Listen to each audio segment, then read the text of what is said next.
Первый конгресс татар, он проходил в Булгарах. Я должна была вести концерт в Булгарах. Там состоялась судьбоносная встреча с Адальшой Александровичем Агишевым, сценаристом известным на всю Россию. Я узнала, что он будет через год набирать курс на сценарный факультет в ГИКа, но нужно было для этого послать свой сценарий.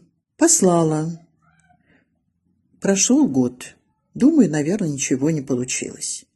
Но неожиданно пришло извещение, что мои работы прошли конкурс, творческая работа, что необходимо приехать для сдачи последующих экзаменов.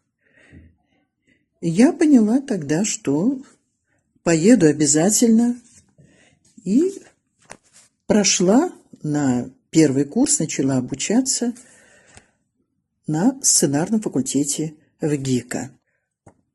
После работы на радио я полностью окунулась в преподавательскую деятельность.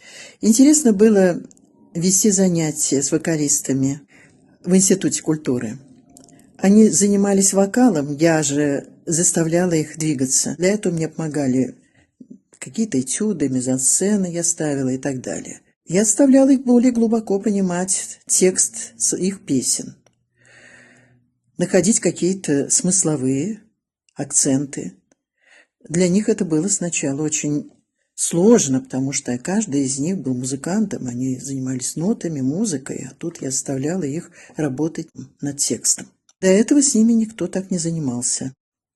Многих Айсулу я не упоминаю. После смерти Рахили Хайдаровны завкафедрой стала Венера Ахатовна Ганеева, это моя однофамильца. Она очень любит рекламировать своих учеников, и среди них есть и мои ученики. Так что ты всегда можешь их найти среди известных певцов.